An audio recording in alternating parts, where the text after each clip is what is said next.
Saludos a todos. En la semana anterior estudiaron los contenidos relacionados con la inmunidad e inmunizaciones, aspectos de gran importancia en el trabajo del equipo de salud en la atención primaria de salud. En el día de hoy se estudiarán las características epidemiológicas de algunas enfermedades de transmisión respiratoria y las medidas que deben realizarse para el control de las mismas. Con el estudio de estos contenidos, ustedes serán capaces de identificar las características epidemiológicas de las enfermedades de transmisión por vía respiratoria a partir de los componentes de su cadena epidemiológica, periodos de incubación y transmisibilidad, así como ejecutar las medidas para su control.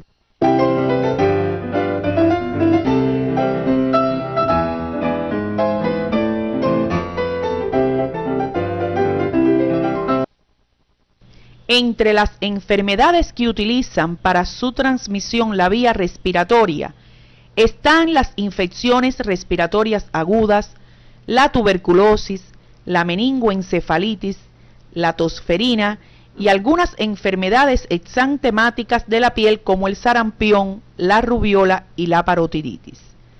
Pasaremos ahora al estudio de la epidemiología de cada una de estas enfermedades a partir del siguiente algoritmo: descripción de la enfermedad, magnitud del problema, cadena epidemiológica, periodo de incubación y de transmisibilidad, así como las medidas dirigidas a su control.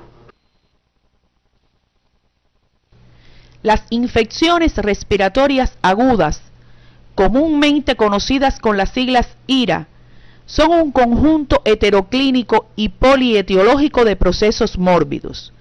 Constituyen uno de los principales motivos de consulta en el mundo, sobre todo en edades pediátricas, y a su vez son reconocidas como la causa más importante de ausentismo escolar y laboral.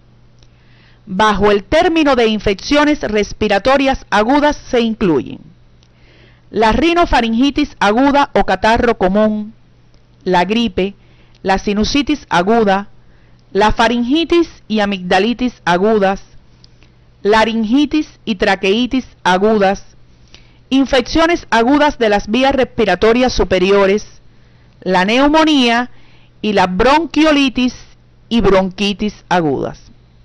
Ustedes deberán revisar durante su estudio independiente las particularidades de cada una de estas entidades expuestas en la clasificación anterior, para lo cual podrán revisar el libro de texto Fundamentos de Salud Pública 2, capítulo 17, Enfermedades transmisibles, epidemiología de entidades específicas.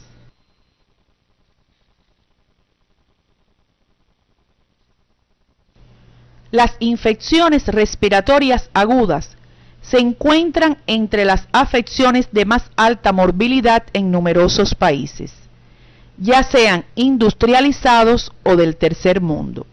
Algunas de ellas, como la gripe, se caracterizan por su elevada frecuencia y en ocasiones puede representar una importante alteración de la vida social, ya que en poco tiempo se ve afectado un gran número de personas, como ocurre en los brotes pandémicos. Las IRA están entre las primeras 5 causas de mortalidad general en casi todos los países y en algunos constituye la primera causa, siendo particularmente importante en el primer año de vida y en edades avanzadas. Se sabe que como promedio un niño residente en un área urbana sufre entre 5 y 8 episodios de infección respiratoria aguda al año, con una duración media de 7 a 9 días. La mayoría de estas afecciones tienen una etiología viral y por lo general un comportamiento relacionado con las estaciones del año, dado por la mayor incidencia de los virus en las distintas estaciones.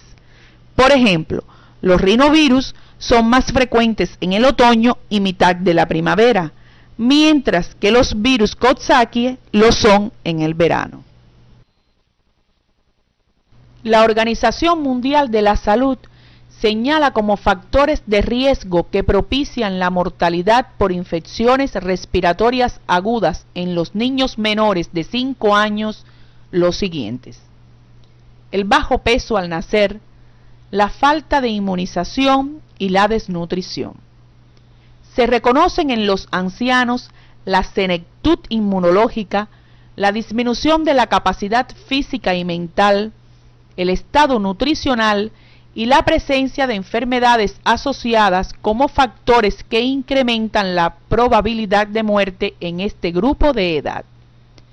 Existen además otros factores que influyen en la morbilidad y pronóstico de estas entidades, como la contaminación atmosférica, la baja cobertura de atención médica y la insuficiente disponibilidad de medicamentos.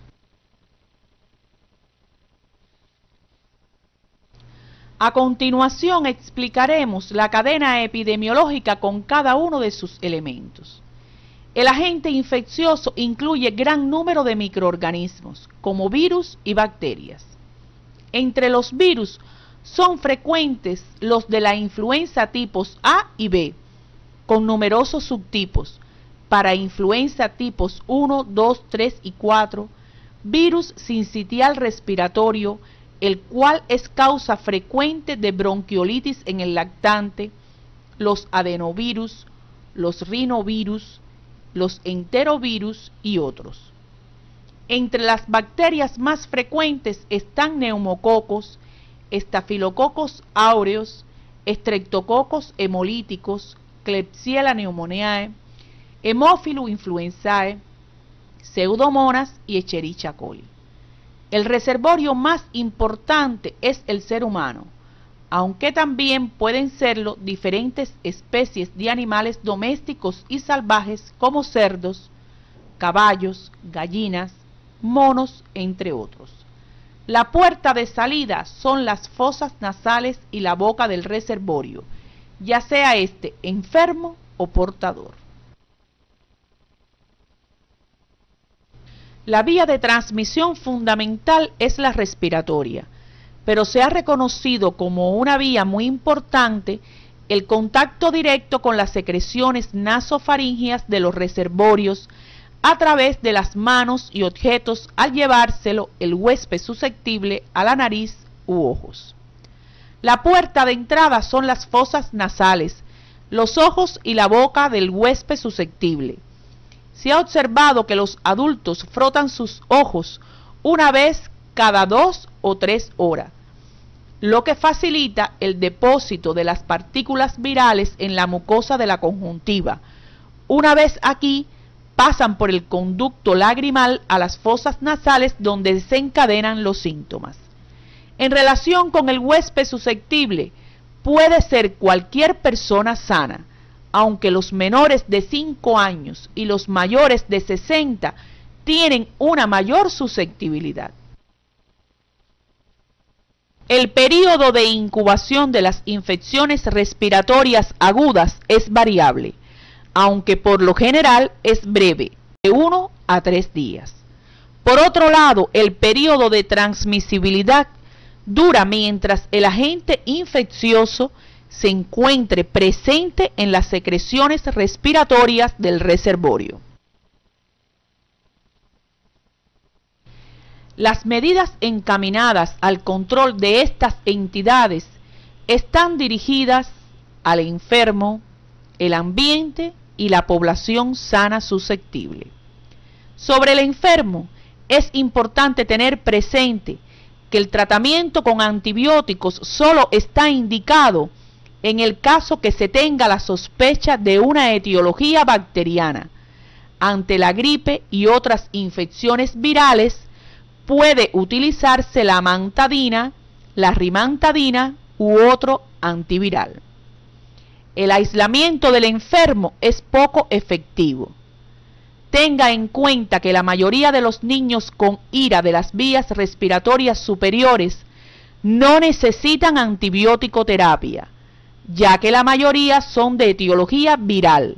En estos casos deben indicarse medidas antitérmicas, abundantes líquidos, mantener la alimentación y no administrar antitusígenos o antihistamínicos.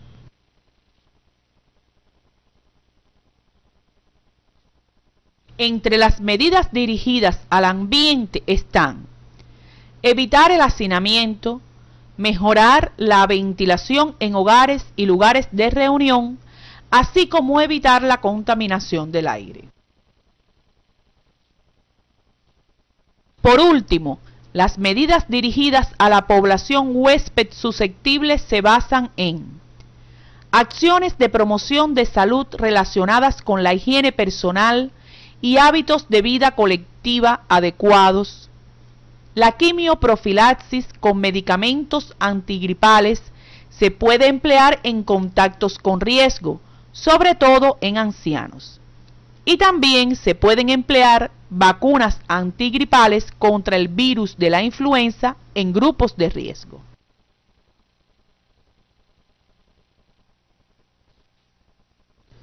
La tuberculosis es otra de las enfermedades transmitidas por vía respiratoria. La misma es causada por el Mycobacterium tuberculosis y tiene por lo general una evolución crónica que se caracteriza por la formación de granulomas. Su localización preferente es el pulmón, aunque puede afectar a cualquier otro órgano. La tuberculosis ha acompañado al hombre en forma endémica desde tiempos remotos, pero en los siglos XVIII y XIX se crearon las condiciones idóneas para que se transformara en epidémica. En la segunda mitad de los años 80 y la primera de los 90 del pasado siglo, se observó un incremento en el número de casos de tuberculosis, tanto en los países subdesarrollados como en los países industrializados. Las causas de este incremento en el número de casos fueron la infección por el virus de inmunodeficiencia adquirida, el aumento de las poblaciones de alto riesgo y el descuido o abandono de los programas antituberculosos. En cada país, estos factores incidieron de manera diferente y en algunos actuaron junto con otras causas. En el año 1993, la Organización Mundial de la Salud declaró la reemergencia de la enfermedad y la emergencia global frente a la misma. Junto con la inmunidad adquirida y estrechamente asociada a ella, se desarrolla la hipersensibilidad celular retardada, la que es causante de lesión tisular. La misma se pone de manifiesto con la positividad de la prueba de la tuberculina o prueba de Mantoux, que persiste durante mucho tiempo e incluso durante toda la vida del individuo. Por lo que esta prueba pone en evidencia la infección tuberculosa. Pero es importante que tengan en cuenta que la infección tuberculosa no implica necesariamente la presencia de enfermedad.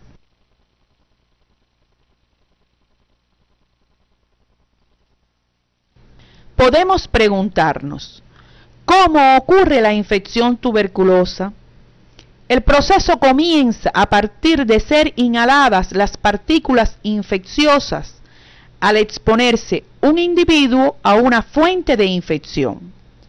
El organismo reacciona frente a la entrada de los bacilos de modo inespecífico, a través de su fagocitosis por los macrófagos alveolares, consiguiendo en ocasiones eliminarlos sin que se produzca la primoinfección.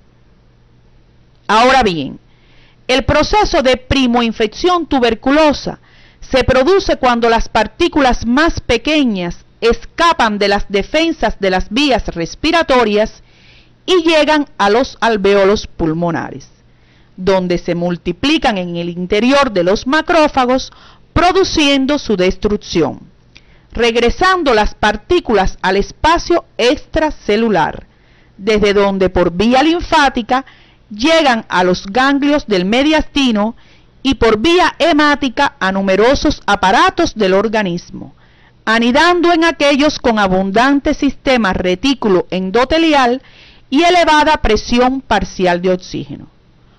Pocos días después de la infección, se pone en marcha la inmunidad adquirida o específica, con lo que se frena la multiplicación de los bacilos, lo que se establece plenamente entre la sexta y 14ª semana después de la primo-infección.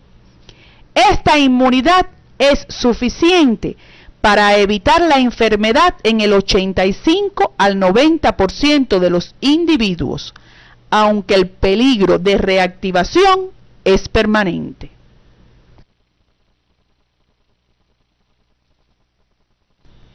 Por lo común, la primoinfección pasa inadvertida clínicamente, pero el 5% de la población general y hasta el 50% de los infectados por VIH pudieran evolucionar hacia la tuberculosis, la que se manifiesta por tos, expectoración, fatiga, fiebre, pérdida de peso, ronquera, dolores torácicos y hemoptisis.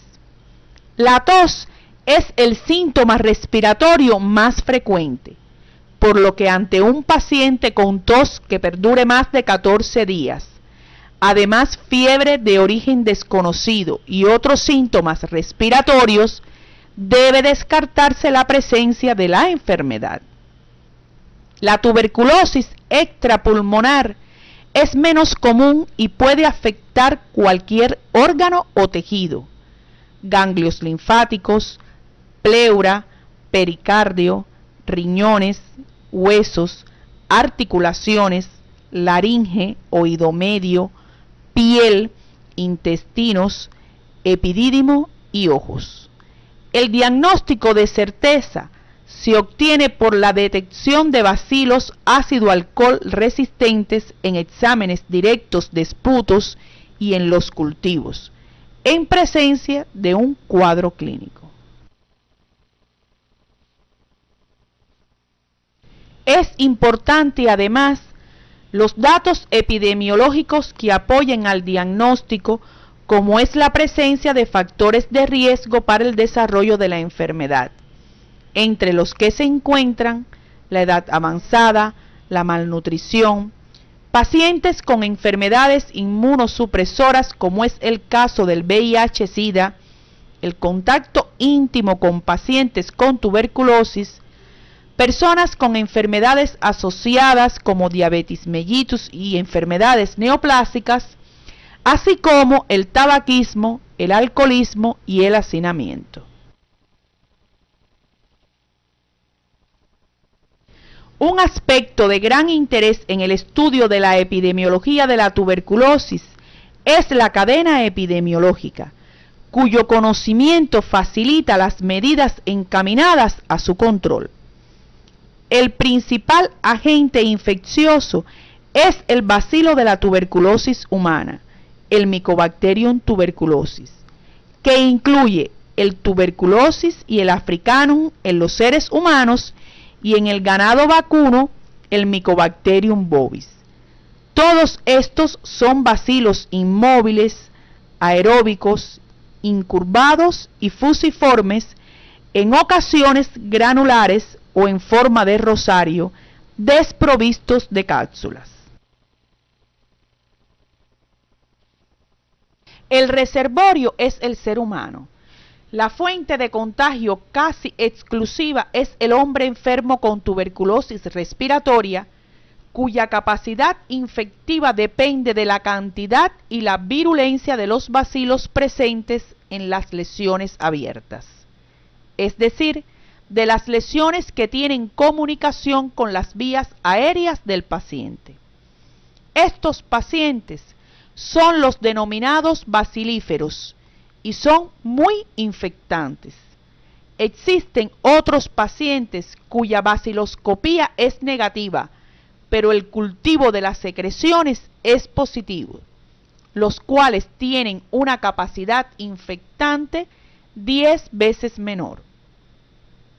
Se ha determinado que un paciente no tratado infecta como promedio de 10 a 12 personas sanas, lo que se evidencia con la presencia de un mayor número de casos entre las personas consideradas como contactos próximos al paciente, ya sean familiares o no, pero que comparten la misma habitación.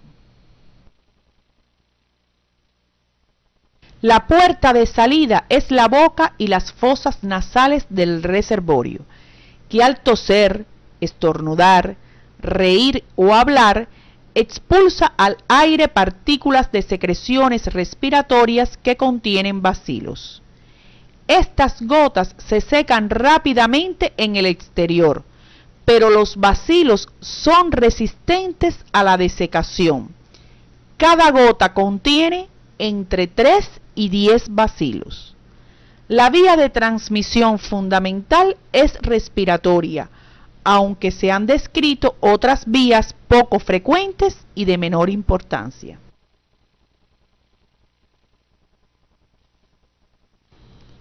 La puerta de entrada es la boca y las fosas nasales del huésped susceptible. Las partículas expulsadas por el reservorio son inhaladas por el huésped. Alrededor del 6% de las mismas llegan hasta los alvéolos pulmonares, donde los bacilos encuentran las condiciones de reproducción favorables. El huésped susceptible es la persona sana y los pacientes con VIH. Se considera que la tuberculosis es la enfermedad oportunista más frecuente en las personas infectadas por el VIH en todo el mundo. Además, tiene gran importancia la duración e intimidad del huésped susceptible con el reservorio, por lo que el riesgo de infección es mayor en los contactos íntimos y de convivencia. Se ha evidenciado que alrededor del 50% de los individuos expuestos a un caso bacilífero pueden infectarse. El periodo de incubación en esta entidad es de 2 a 10 semanas y el periodo de transmisibilidad es todo el tiempo durante el cual se expulsen bacilos infecciosos de la tuberculosis. En relación con las medidas dirigidas al control de la enfermedad, la Organización Mundial de la Salud considera que la base para la lucha contra la enfermedad es la existencia de programas nacionales como medida permanente para su erradicación. Pasaremos ahora a exponer las medidas de control ante un foco de tuberculosis, las cuales están dirigidas al agente y el reservorio, sobre la vía de transmisión y sobre los contactos y los convivientes sanos. Las medidas sobre el agente y el reservorio son: realizar el diagnóstico de certeza. El mismo se lleva a cabo a través de la confirmación por laboratorio con el examen directo VAR y cultivo, aunque en determinadas situaciones se acepta el diagnóstico radiológico. La notificación de todos los casos. En esta entidad no se requiere aislamiento después de aplicar tratamiento. Se considera que con un tratamiento adecuado en las 2 primeras semanas se reduce el número de bacilos en un 95%, por lo que el paciente no es contagioso. La confección de la historia epidemiológica, el tratamiento específico y la educación sanitaria al enfermo sobre el modo de transmisión y la importancia de cumplir el tratamiento.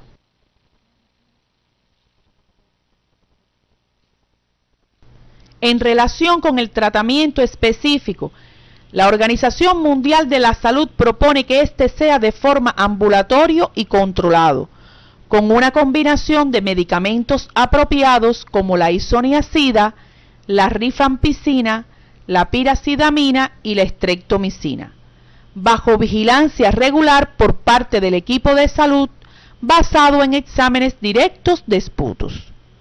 El tratamiento tiene como inconveniente ser prolongado, estricto y por vía oral, y además suprime rápidamente los síntomas de la enfermedad, por lo que con frecuencia se cumple mal. Pero la clave para el éxito en el tratamiento de la tuberculosis está en el cumplimiento terapéutico del paciente, con lo que se evitan casi todas las recidivas y es la única forma de prevenir la aparición de bacilos con resistencia a los fármacos. Las medidas dirigidas al ambiente están encaminadas a la adecuada higiene personal del paciente, al que se le orientará a taparse la boca y la nariz al estornudar y toser, escupir en un lavabo o en un pañuelo, pero nunca en el suelo. Es importante además la ventilación adecuada de la habitación y evitar el hacinamiento.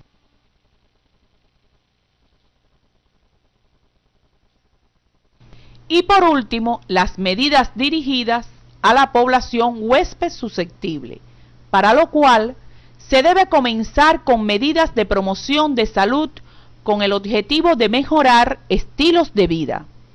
Tratamiento preventivo de la infección a través de la quimioprofilaxis con isoniazida, especialmente recomendada en los niños que conviven con el enfermo y en grupos especiales de riesgo como alcohólicos, desnutridos y ancianos. La inmunización con vacuna BCG y la vigilancia a partir de la búsqueda de los contactos, entendidos como tal a toda persona que en el domicilio, el trabajo, la escuela o en sus actividades diarias han compartido el aire ambiental con un enfermo de tuberculosis, por lo cual pueden haberse contagiado. Pasaremos ahora al estudio de la meningoencefalitis como otras de las enfermedades transmitidas por vía respiratoria. Bajo el término meningoencefalitis se engloban un conjunto de síndromes clínicos relativamente comunes, los cuales están causados por diferentes categorías de agentes infecciosos y pueden provocar otras enfermedades específicas. Muchos virus, bacterias y otros agentes son capaces de originar meningitis, encefalitis o meningoencefalitis. Las más importantes son las meningoencefalitis virales o asépticas. Estas raramente son graves y pueden ser causadas por diferentes virus como el de la parotiditis, enterovirus, Coxsackie B, sarampión, herpes simple, varicela, adenovirus y otros. La mayoría se transmiten fundamentalmente por vía respiratoria, se distribuyen por todo el mundo, no tienen tratamiento específico y no es necesario establecer medidas de control ante la aparición de un caso. En el caso de la meningoencefalitis bacteriana, los agentes etiológicos más frecuentes son la Neisseria meningitidis, el Streptococcus pneumoniae y el Haemophilus influenza. Son menos comunes las producidas por los estafilococos, bacterias entéricas, estreptococos del grupo B y listeria. Después que se inició la vacunación contra el Haemophilus influenza serotipo B, ha disminuido la incidencia por esta causa en los lugares donde se aplica. Por su importancia, desde el punto de vista epidemiológico, se estudiará en esta actividad la enfermedad meningocócica. La historia de la enfermedad meningocócica comienza a partir de la epidemia ocurrida en Ginebra en 1805. Entre los años 1885 y 1898 ya estaba extendida por todo el mundo bajo su forma epidémica. La enfermedad tiene un comportamiento endémico con brotes epidémicos, sobre todo en África. La meningococcemia es una enfermedad bacteriana aguda producida por la Neisseria meningitidis y se caracteriza desde el punto de vista clínico por comienzo súbito, fiebre, cefalgia intensa, náuseas y a menudo vómitos, signos meningios y frecuentemente erupción con petequias. Las manifestaciones clínicas van precedidas de amigdalitis o faringitis en días anteriores. La enfermedad no siempre cursa con afectación meningia. Se puede presentar meningococcemia, shock endotoxínico, artritis, endocarditis, rinofaringitis, otitis y conjuntivitis, entre otros. La infección por meningococo suele provocar afectaciones subclínicas en la rinofaringe de fácil difusión interhumana, pero también puede provocar una enfermedad grave que no permite retrasos en su diagnóstico y tratamiento.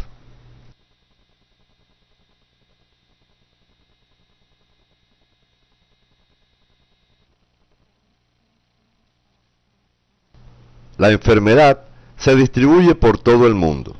Es más común en niños y adultos jóvenes, siendo más frecuente en el sexo masculino, así como en condiciones de hacinamiento. Desde hace años, existe una amplia zona de elevada incidencia en la región subsahariana del África Central, generalmente por meningococos del grupo A. En las décadas de los años 80 y los 90, el meningococo del grupo B se ha vuelto la causa más común de enfermedad en Europa y gran parte de América. En Cuba, hubo un gran aumento de la incidencia hasta el descubrimiento y la aplicación de la vacuna cubana contra el meningococo B. La enfermedad es más frecuente durante los meses de invierno y primavera, lo cual se ve favorecido por factores como la mayor concentración de personas en lugares cerrados, la baja humedad y el frío. A continuación, exponemos los elementos que componen la cadena epidemiológica en esta entidad. El agente infeccioso es la Neisseria meningitidis, las cuales son diplococos gram negativos, inmóviles, no esporulados y estrictamente aeróbicos, de las que se han identificado los serogrupos A, B, C, D, X, Y, Z, W135 y otros. Los que más circulan son el A, B y C. El comportamiento epidemiológico de la infección está estrechamente asociado al serogrupo predominante de la bacteria. Por ejemplo, el serogrupo A es el que tiene mayor genio epidémico, mientras que el serogrupo B afecta sobre todo a los niños menores de 5 años y a los adolescentes.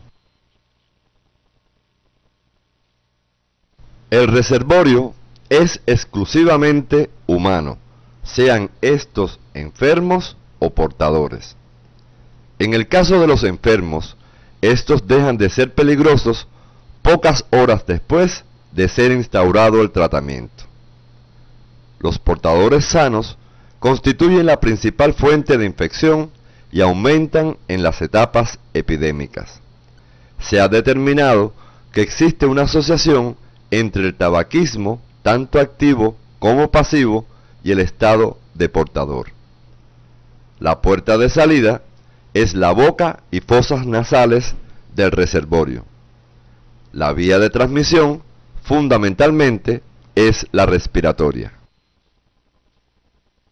Otro elemento de la cadena epidemiológica es la puerta de entrada, que en el caso de esta enfermedad es la boca y fosas nasales del huésped susceptible. La premisa fundamental para la infección es el contacto del meningococo con la mucosa rinofaringea, donde debe vencer los mecanismos locales de defensa del huésped. Por último, se reconoce como huésped susceptible al hombre sano. La susceptibilidad a la enfermedad clínica es pequeña y disminuye con la edad. Es más frecuente en el sexo masculino y puede aumentar ante la presencia de alteraciones en el sistema inmunitario e infecciones víricas de las vías respiratorias entre los convivientes en la misma habitación y ante condiciones de hacinamiento. El periodo de incubación de esta entidad oscila entre 2 y 10 días, pero habitualmente es de 3 a 4 días, mientras que su transmisibilidad persiste hasta que los meningococos desaparecen de las secreciones de la nariz y de la boca, lo que sucede en un lapso de 24 horas siguientes al inicio del tratamiento.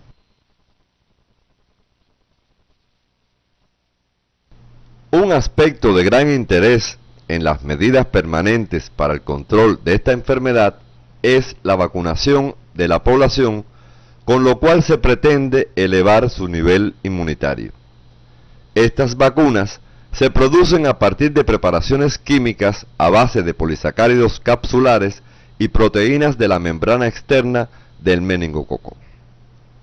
Existen varias vacunas según el subgrupo de meningococo de que se trate. Entre las más efectivas para el meningococo del grupo B se encuentra la cubana, la cual ha sido comercializada en más de 20 países con resultados muy positivos en relación con su eficacia. Existen otras vacunas para este subgrupo como la noruega, la estadounidense y la holandesa, pero de menor eficacia. Las características de esta vacuna pueden revisarla en el libro de texto Fundamentos de Salud Pública 2, en el capítulo Epidemiología de las enfermedades transmisibles, entidades específicas, que se encuentra en el CD de la asignatura.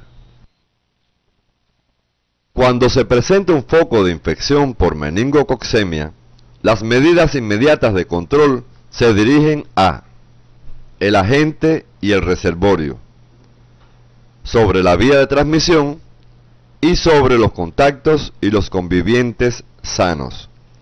A continuación, pasaremos a explicar cada una de ellas. Las medidas sobre el reservorio están encaminadas a realizar el diagnóstico de certeza, el cual se obtiene en el laboratorio por la identificación del meningococo en el líquido cefalorraquídeo o en la sangre. La notificación inmediata del caso. El aislamiento durante 24 horas después de iniciado el tratamiento, tiempo después del cual el paciente no representa un riesgo de infección. El tratamiento específico con antibióticos, fundamentalmente penicilina, ampicilina y cloranfenicol o cefalosporinas de tercera generación. La confección de la historia epidemiológica y la educación sanitaria del paciente y sus familiares. Sobre la vía de transmisión, las medidas están dirigidas a dos aspectos fundamentales: evitar el hacinamiento en las viviendas, centros laborales y escolares, y orientar las medidas de higiene personal para evitar el contacto con las secreciones nasofaríngeas. Y por último, las medidas sobre el huésped susceptible, las cuales están dirigidas a la vigilancia estrecha de los contactos, como por ejemplo en el hogar y centros escolares, para la búsqueda de signos incipientes de la enfermedad que faciliten el tratamiento oportuno. La administración de quimioprofilaxis a los contactos con rifampicina, ceftriaxona y el ciprofloxacino, que son agentes profilácticos de eficacia similar, y la inmunización con la vacuna antimeningocócica.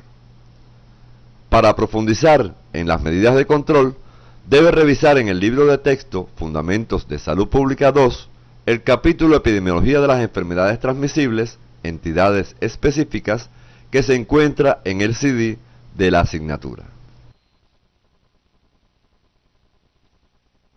Otras de las enfermedades transmitidas por vía respiratoria son la parotiditis, el sarampión, la rubiola, la tosferina y la difteria. En esta actividad se estudiará la tosferina. Ustedes deben revisar durante su estudio independiente el resto de estas entidades, para lo cual tendrán en cuenta la descripción de la enfermedad, los componentes de la cadena epidemiológica y las medidas dirigidas a su control, para lo cual deberá revisar el libro de texto de Fundamentos de Salud Pública 2, capítulo 17, Enfermedades transmisibles, Epidemiología de entidades específicas, que se encuentra en el CD de la asignatura. La tosferina es una infección bacteriana aguda de las vías respiratorias, causada por la Bordetella pertussis. Se caracteriza por una fase inicial de comienzo insidioso con tos irritante que poco a poco se vuelven paroxística, por lo general en un término de 1 a 2 semanas, y puede durar de 1 a 2 meses o incluso más. Estos paroxismos se caracterizan por tos repetida y violenta sin inspiración intercalada, que terminan con la expulsión de un moco claro pegajoso, a menudo seguida de vómitos. Los niños vacunados, los adolescentes y los adultos con frecuencia no muestran estos cuadros paroxísticos tan característicos. Las complicaciones más frecuentes de esta enfermedad son neumonía, atelectasia, convulsiones, encefalopatía y pérdida de peso, siendo la neumonía una causa frecuente de defunción. El número de defunciones por tosferina en las poblaciones vacunadas es bajo, pero en las no inmunizadas, en especial en las que hay malnutrición, es una de las enfermedades que causa la mayor cantidad de muertes en lactantes y niños pequeños. En muchos países es endemoepidémica y ocurren los brotes en ciclos de 2 a 3 años. Todavía en Latinoamérica se notifican miles de casos anualmente. En los países donde se descuidó la vacunación, aumentaron las tasas de incidencia, como por ejemplo en Inglaterra, Japón y Suecia. Y el mayor número de muertes se produjeron en los menores de 6 meses. Los elementos de la cadena epidemiológica se muestran en la imagen, siendo el reservorio el ser humano. El agente causal es la Bordetella pertussis. Es una bacteria aerobia, gram negativa, y se ha descrito además la Bordetella parapertussis, que causa una enfermedad similar pero más leve. La puerta de salida es la boca y las fosas nasales del reservorio. La vía de transmisión es respiratoria por el contacto directo con las secreciones de las mucosas de las vías respiratorias de las personas infectadas. La puerta de entrada es la boca y las fosas nasales del huésped susceptible. El periodo de incubación en esta entidad es de 1 a 3 semanas. En relación con el periodo de transmisibilidad, se caracteriza por ser muy contagiosa en la fase catarral temprana y al principio de la fase de tos paroxística. A partir de entonces, la transmisibilidad comienza a disminuir y llega a niveles insignificantes en unas 3 semanas. Cuando se impone tratamiento, los pacientes dejan de ser contagiosos después de los 5 días de aplicado el mismo. La medida de control más efectiva es la vacunación, la cual se aplica en cada país según el esquema nacional de inmunizaciones vigente. El tratamiento con eritromicina, acitromicina o claritromicina acorta el periodo de transmisibilidad, pero no disminuye los síntomas, excepto cuando se emplea durante el periodo de incubación, en la fase catarral o en el comienzo de la etapa paroxística. A continuación le proponemos las siguientes tareas docentes. 1. Realice un cuadro resumen en el que tenga en cuenta los elementos de la cadena epidemiológica de las enfermedades siguientes: tuberculosis, gripe, meningoencefalitis, rubiola y sarampión, para lo cual le recomendamos realice la lectura del capítulo 17, Enfermedades transmisibles, epidemiología de entidades específicas, del libro de texto Fundamentos de Salud Pública 2, que se encuentra en el CD de la asignatura.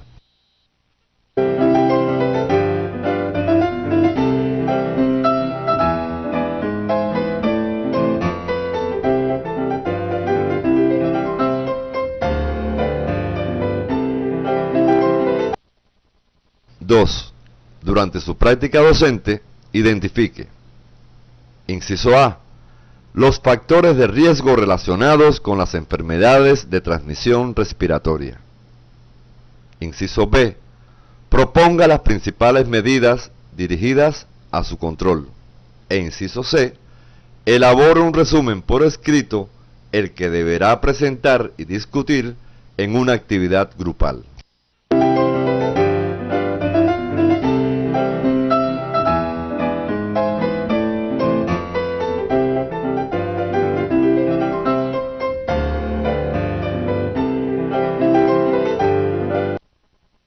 Al finalizar la actividad orientadora de hoy, podemos concluir que las infecciones respiratorias agudas, la tuberculosis, la meningoencefalitis, el sarampión, la rubiola, la parotiditis y la tosferina son enfermedades transmisibles por vía respiratoria y se caracterizan por su elevada contagiosidad.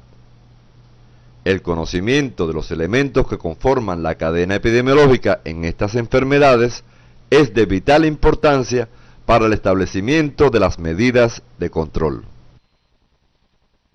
En la actividad orientadora de hoy se estudiaron las infecciones respiratorias agudas, la tuberculosis, la meningoencefalitis, el sarampión, la rubiola, la parotiditis y la tosferina como enfermedades transmisibles por vía respiratoria, así como las medidas dirigidas a su control, cuyo conocimiento es de vital importancia para su desempeño como futuros médicos.